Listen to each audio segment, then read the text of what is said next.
G'day everyone and welcome back to another Aussie Investing Machine live stream. Thank you so much for joining me this week. Welcome to the channel. If you're new here, we talk about all things investing here at the Aussie Investing Machine.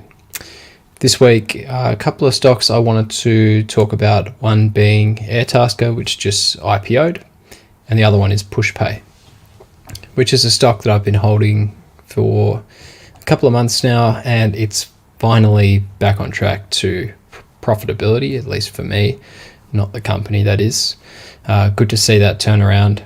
Still got a couple of stocks which are lagging behind, but the majority have come into, I guess, positive market gain for me at my time of purchase. So we might touch on that just to start things off.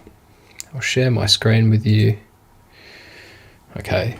So if I jump into my portfolio, you can see here I'll sort by profit. iShares is now rocketing up to my top stock, ETF, which invests in the S&P 500, which is also hedged. Beach Energy is doing pretty well, 17% gain on that. But looking down the bottom, we can see Pushpay. Looks like I don't have that one quite right. Yesterday it was positive. Today it's lost 1% on the market, so we're sitting at a $10 loss, but a lot better than where it was certainly a couple of weeks ago after that tech crash. Kogan is still the furthest behind. Not a massive loss in terms of dollar value because it was only a $1,000 investment. Northern Star, on the other hand, is really hurting me quite badly with almost a $1,000 loss. It's 20% down. It has come back up above $10, which is positive, up 3% today. So hopefully that trend continues. Wondering how you guys are doing. Hope you've had a good week. Let me know how your portfolios are tracking, especially if they're technology heavy. Have they finally rebounded? And have you been able to pick up any stock bargains in the past few weeks? I know Afterpay is still tracking. Let's have a look. Afterpay is still tracking, at 107, so a long way off their peak of, what was it, 160. Seems to be normalizing at about that level, so it's still potentially great value depending on your point of view. Let me know, have you invested in companies like Afterpay? I think Zip's in a pretty similar position as well. Yeah, so still down. Continuing to go down at that $8 mark. So let me know. If we have a look at Pushpay, we can see this rebound, sharp little rebound, which is great. It's been tracking a lot better than what it had been. Hopefully it's back on track. We'll talk more about the company in a moment. I'll get to the slideshow presentation, but it would be good to hear how you guys have been going in the past few weeks. Drop me a comment. Of course, if you leave a comment in the live chat at any point in time, I will get to your comments and go through each and every one of them. So I might jump into the presentation for this week. So bear with me, I'll pull that up. Alrighty, Livestream 17. So the Airtasker IPO. I'm sure you would have heard. It's been pretty big news over the past few days, I guess. There was a bit of a hitch with actually delivering their IPO. I think they said a day late. They blamed it on human error. I think they forgot to submit a particular form to the ASX, but I think the ASX is taking some blame for that one. So not good for the ASX, who's been in a little bit of trouble lately. So on its first day, we've seen a 66% gain for Airtasker, which I think the highest it got was about 80% on its first day. Now, IPO gains are exciting, but a little bit meaningless in the long run. So it'll be interesting to see how this company goes over the next few weeks and months.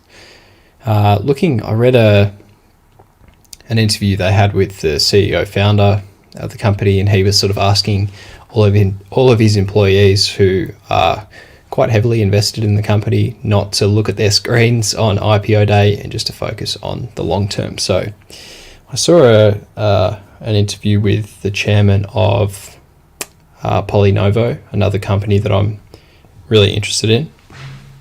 And he was sort of saying it can be difficult to retain staff if a company has really strong initial listings and then, subsequent months.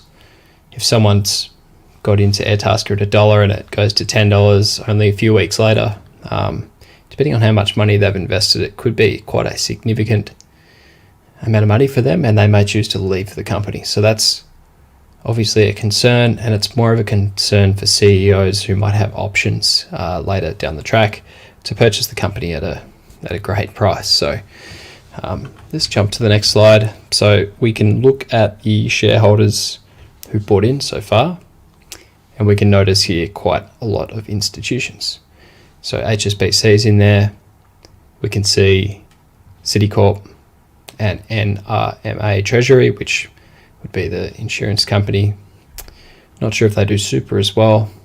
Could be that, but you can see the top holders there. I'm not sure who Exto Active is. I'm not sure if they're an institution or not. Let me know if you do know. But that's the top, what is that, about top 10 shareholders that they've posted. They have to provide regular updates to the market. So that was the result of the IPO. We have a look at their financials. Of course, we don't have a super long track history since they just listed. We can see from 2019 to 2020, sales were up 37%, which is pretty impressive. Employees are their number one cost, which being a tech startup is no surprise either. Paying a lot of money for your developers and people who know the tech. And then we can also see that finance, there's a $3 million finance cost. That's more than doubled year on year. And that's obviously funding to scale the business up. We know they're looking at expanding into the US soon. And there's a lot of cost associated with this rapid expansion. Some of the reasons they talked about why they listed on the ASX as opposed to the NASDAQ or similar is because they're an Australian company. They're trying their product in Australia first, and it's done pretty well. And another really interesting point I thought is that they wanted to list on the ASX so it would give their employees a chance to easily invest in the company. And we spoke about just before how that could be a downside. So it's interesting they went that pathway. I guess similar to Redbubble would be a comparable company. Let me know, have you bought into Airtasker yet? What do you see in the company going forward? Do you think it could be the next big ASX tech stock? Leave your comments below and I'll have a look at those in just a minute. Just pause there for a second. Haven't seen any comments through just yet. If you do have any comments, guys, let me know. Even if you're watching, drop me a comment below and I will definitely check it out. We will talk about now Pushpay. As I mentioned, or I showed before, they are a stock in my portfolio and they've just turned from sort of negative to positive in terms of capital growth for me. So they had a decent boost in the past few days, and that was all triggered by an investment firm called 6th Street. So they invested and they purchased I'm going to struggle to pronounce this, but the Holdjich family's 17% stake in the company. So a significant portion of the shares was snapped up by 6th Street. The Holdjich family has obviously made quite a lot of money on their investment. They've been invested for a number of years in Pushpay. So this investment by 6th Street, which is a reputable investment firm, has done really well in the past. They've invested in tech companies like Airbnb, AirTrunk, Paycor, PaySimple, Spotify, and SumUp. And the chairman of Pushpay had the following to say: as a highly experienced technology and growth investor with a core thematic focus on the convergence of software and payments, 6th Street's global scale and partnership-orientated investing approach brings considerable strength to Pushpay's shareholder register. So that's inspired shareholders a bit, and I think that's why we've seen this rally. Hopefully that's a push in the right direction. pardon the pun, for the company. We can see their price movement is starting to normalize. That big dip was the stock split, so don't be too afraid of that. But yeah, it's starting to normalize on a bit of a linear pathway, which is good. And as we said, that upward movement was the result of that deal between Sixth Street and the Holdridge family. Looking at their half-year results, there's a lot to like. The interim results saw sales go up 48%, so better than Airtasker. Operating revenue grew 53%. Net profit after tax jumped 107% to 13 mil. And operating cash flow more than tripled. So really strong growth numbers. Their operating leverage gets better. Their profit margin increased from 65 to 68%. Really high profit margin, which leaves a lot of room for growth, for payout of dividends potentially in the future, and also for competition. If you've got a high profit margin, you have the ability to reduce that if a competitor enters the market and you need your pricing to be sharper. If you've got a slim profit margin, then that can be quite difficult to do to remain competitive, but something like this at 65 to 68% is super strong. So yeah, they have a US $1 billion annual revenue goal, and certainly if they continue this growth, they're probably on track to hit that. If they can, they'll be a real behemoth tech company. So I'm hoping as an investor that they do reach that goal. Should just mention, guys, that during this live stream, there's no stock recommendations. Please consult a licensed financial advisor before making any investment decisions. I'm just trying to deliver you the latest facts on these companies and hear your opinions and discuss those as well. So yeah, drop a comment and let me know your thoughts on Pushpay. I certainly think there's a lot of upside to the company. That's my opinion, but I'd love to hear yours as well. Got a couple of comments coming in. Mona, good to see you on the stream. Thanks for joining me. What are my thoughts about Kogan's near future and also Zip? I can probably talk a bit more about Kogan than I can Zip. As you would have seen, I am holding Kogan in my portfolio. Jump back over to that. So you can see here, it's my worst performing stock. Kogan's results have been really strong. I think their platform's good. I've got their mobile app on my phone. Very easy to use, better than other offerings. Certainly something like JB Hi-Fi doesn't rival Kogan for the online experience. However, Kogan is solely based online, so it needs to be good. They've suffered pretty badly. Down, I bought them at 19, and that wasn't their peak, down to 12.85. So I've suffered a massive loss. You know, we're approaching 50%, which is not good. And today we're down 3.6% as well. But I see in the long term, Kogan will do well.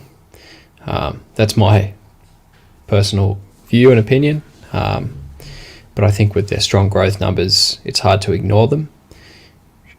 Did I get in at the right price? Looking at it now, probably not.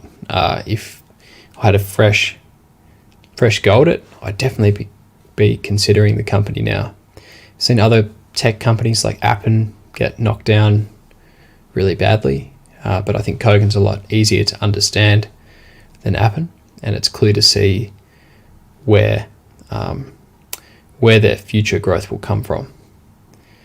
And they're proving that with their sales volume. So I'm still bullish on Kogan long term.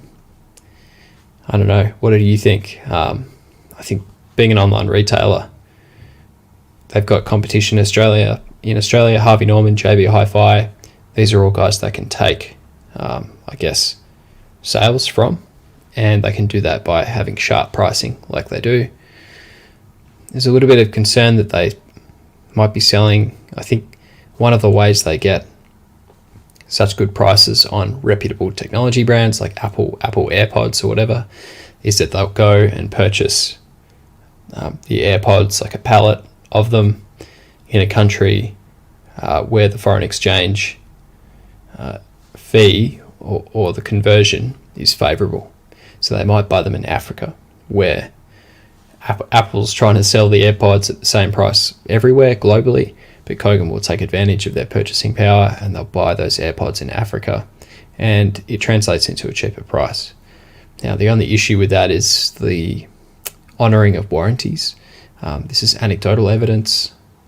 Please do your own research, but I've heard that if you buy those AirPods and there's an issue with them and you file for a manufacturer's warranty because they're the serial number on the product traces back to like an African distribution and you're in Australia, there can be issues with having that warranty honoured.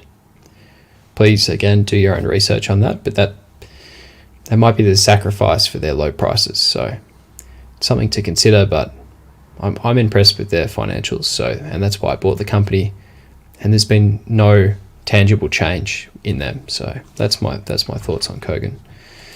Krez, thinking about a small parcel of Airtasker. Have to research a little more just to make sure it's not FOMO. Yeah, I think there's probably no rush. If the company is going to do well, we'll see that develop.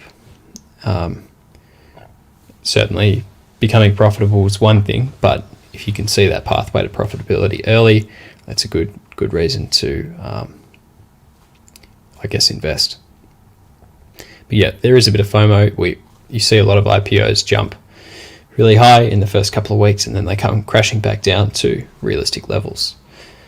There's certainly companies on the ASX which have a more proven track record, which you could get for better value. A lot of hype around it too. Everybody knows Airtasker, I think, or a lot of people do. It's well known. It's not an IPO that's gone under the radar, so chances are it might be a little bit inflated at the moment. Just my thoughts.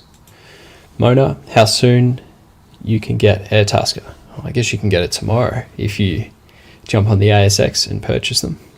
Yeah, that's probably all I've got to say about that. If anyone else has any questions, please post them now.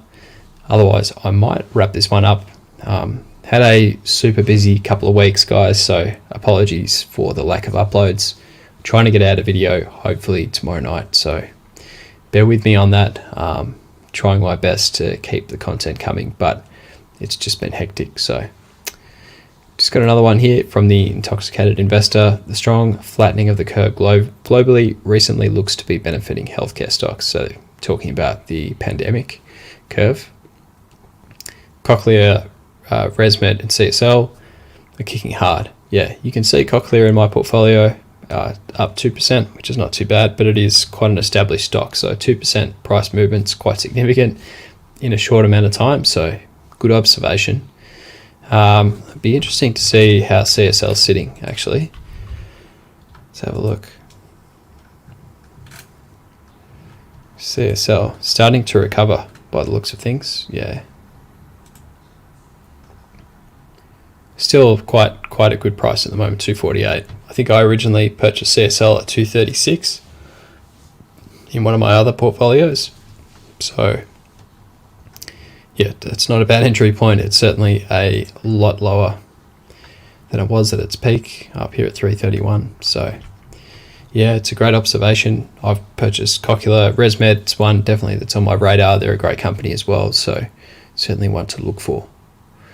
Better access to sell their products, collect blood, but also marketing as well. Something like ResMed might have salespeople who go out to doctors to promote their product, and a lot of that's traveling on the road. It can be very hard to deliver a convincing sales pitch on Zoom. So yeah, great observation.